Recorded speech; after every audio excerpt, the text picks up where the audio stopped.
Eu li há pouco a primeira frase que está na biografia do teu site e que diz: é possível confirmar que desde sempre Pedro Brunhosa escolheu o caminho mais difícil. Num país conhecido por algum facilitismo, de facto, há muito que podemos dizer que andas em contramão. Bom, eu creio que há muita gente que anda em contramão neste país, ou seja, há muita gente que anda a fazer o que deve ser feito.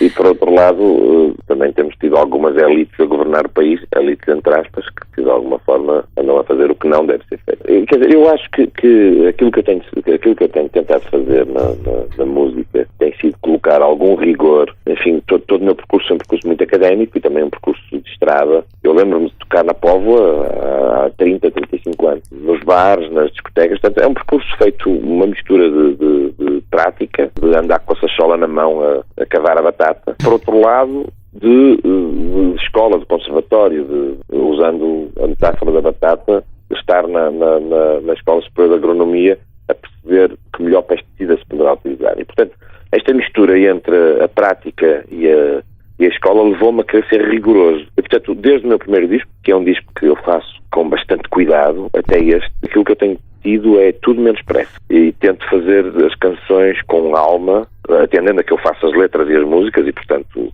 sou mais autor do que outra coisa qualquer. No meio disto tudo são 7 discos, e desses discos creio que nós podemos sempre tirar 2 ou 3 singles, aquilo que as pessoas conhecem por êxito, se calhar talvez mais, e o resultado é esse. Quer dizer, eu acho que a qualidade, o empenho, a dedicação, o trabalho estão na raiz do sucesso. Não há outro segredo. Não vale a pena procurar no outro lado. O segredo do sucesso está no trabalho. Falas deste Contramão como um disco que é também um livro, ou que é, sem o também, um disco que é um livro. Sim, quer dizer, o que eu quero dizer com isso é que eu estou cada vez mais neste papel de escritor de canções a contar histórias. E, portanto, pode ser um livro de contos, mas é um livro de histórias. Cada canção é uma história, não é? As histórias vão se sucedendo e, sobretudo, elas estão cheias de genuinidade, porque falam da realidade que eu vou vendo e com a qual vou lidando no dia-a-dia. Não há inspiração. Eu creio que a arte não tem inspiração, não existe, é um mito. A arte o que tem é a observação. Quem está atento consegue depois reproduzir para o papel, para o quadro, para a música, aquilo que viu. E é isso que eu me limito a fazer. É mais ou menos como o estômago, não é? Primeiro, para que saia é preciso que lá entre qualquer coisa.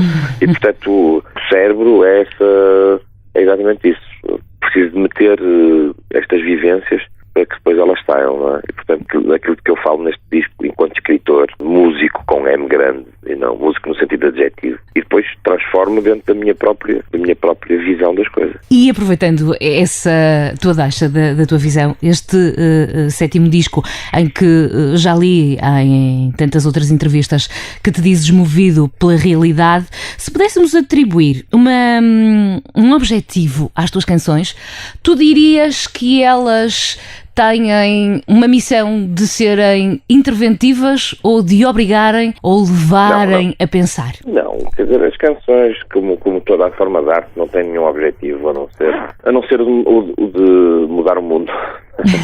Não tem nenhum objetivo, mas mudam o mundo. E há uma frase, nós todos juntos mudamos um bocadinho. As canções o que fazem é trazer, isto agora sem grandes demagogias, as canções o que fazem é levar à casa das pessoas, sobretudo através das rádios e da internet, aquelas maneiras mais cómodas. As pessoas estão em casa a fazer as suas tarefas ou no carro e de repente é-lhes oferecida a oportunidade de ouvir uma determinada música.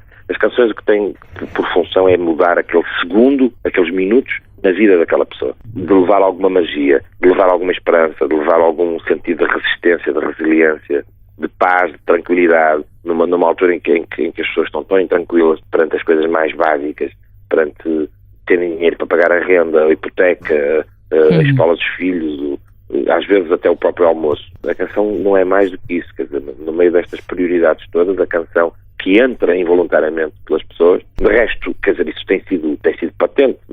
Basta ver os espetáculos. Eu faço músicas que têm 20 anos e toda a gente as sabe. É porque, de alguma forma, elas cumpriram esse objetivo de entregar às pessoas magia, entregar às pessoas encantamento, entregar-lhes paz, entregar-lhes esperança. E, portanto, elas revêem-se naquilo. Uma resposta a isso é os espetáculos. Uma dicção gigante, que começa em Portugal, aliás, começou no Terreiro do Paço em Lisboa, com 150 mil pessoas, que já tem as salas praticamente todas esgotadas em todo o país. É como se fosse uma celebração em que eu estou no palco com 70 mil pessoas, ou posso estar com 7 mil, não interessa a quantidade, mas estamos a celebrar e a encantar-nos mutuamente. E sei que as pessoas voltam mais ricas, serenas e se calhar com um pouco mais de esperança perante as adversidades. Pedro, entretanto este Contramão conta também com convidados, nomes como o Duquendo Camané, e continuas também ao lado dos Comité Caviar.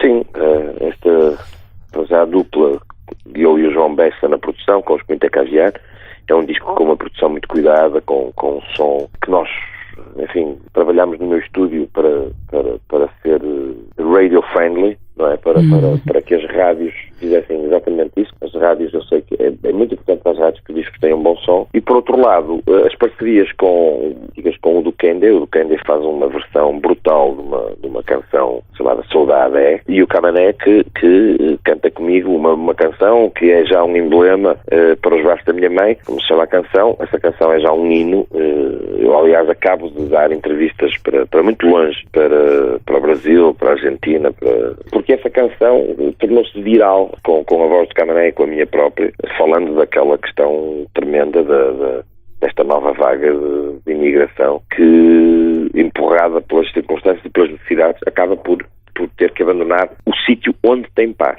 Que é o que eu digo na música. Ninguém sai de onde tem paz. A realidade é que as pessoas tiveram que sair. Mas um homem também não é de onde melhor se sente, e os portugueses não têm desde sempre essa capacidade de adaptação? Certo, têm. Mas os portugueses, eu creio que, como todos, preferem fazer isso quando querem, não quando estão forçados a. Não é? Aquela célebre frase com que o Saramago começa o Memorial do Convento, em que vai um enforcado, um homem vai ser enforcado, e perguntam-lhe uns transeuntes: então, vais para a forca? E ele responde: eu não vou, estes me levam. E, portanto, no fundo é isso. Quer dizer, claro que sim. Eu, de resto, passei muito tempo fora do país, a trabalhar e a estudar, e é fundamental esta experiência. Mas é uma experiência que eu prefiro fazer quando me falta pão na mesa na minha casa no Porto. Eu prefiro fazê-la se quiser essa opção. E nós o que sabemos é que, embora essa capacidade de resistência dos portugueses seja fortíssima, e nós, portugueses, conseguimos construir a Europa, somos nós que ajudamos a construir a Europa na década de 60 e 70, com a nossa mão de obra, sobretudo na Alemanha, na França, no Luxemburgo, países riquíssimos. Nós, portugueses, que nos adaptamos e somos vencedores em todo o lado, mas caramba, não nos empurrem, deixem-nos ir quando nós quisermos. Não é? Quando sentirmos essa vontade, de facto, é verdade. Pedro, para terminar, e já que falamos desta questão da Portugalidade, que também nos é muito cara, porque aqui na Onda Viva apostamos cada vez mais na música portuguesa, tu que tens uma turnê, uma digressão marcada que te vai levar além fronteiras, naturalmente, mas que também passa por Portugal, pelo Portugal real, como se costuma dizer, confirma-me, é Fátima, fado e futebol que encontras? Não, também se encontra, faz parte de alguma da identidade, não. Encontro o que eu tenho encontrado em Portugal, em todo lado, tem sido um povo generoso, bom. Aquilo que eu encontro dou um exemplo. Outro dia, cerca de 4 dias atrás, eu cheguei de Nova Iorque, cheguei de fora, e fui, por razões profissionais, à Beira Alta. Estava na Serra de Liumil, que é na Beira Alta mesmo, e passei, estava a pé, e houve umas senhoras que estava sol, num dos poucos dias que teve sol neste inverno, e umas senhoras estavam cá fora a apanhar sol, umas senhoras com os seus 85 anos. Levantaram-se para me dar um beijo e conheciam a letra de 2 ou 3 músicas minhas. Uma conhecia o Pontos Entre Nós, a outra conhecia o Tudo Que Eu Te Dou, e depois uma mais nova que se juntou e conhecia o Para os Braços da Minha Mãe.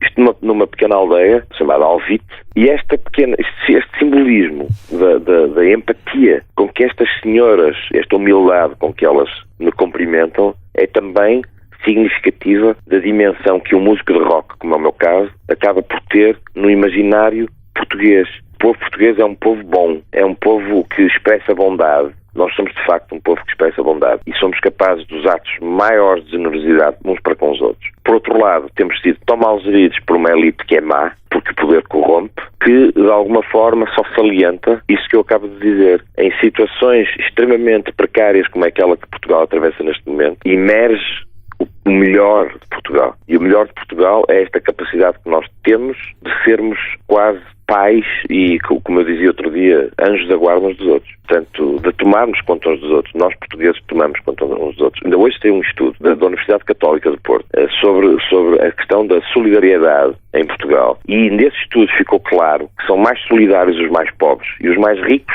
são os menos solidários. Isto quer dizer muito da formação do povo português. Porque, como compreendes, o povo português não é feito de pessoas ricas. São muito mais os pobres, logo são muito mais os solidários.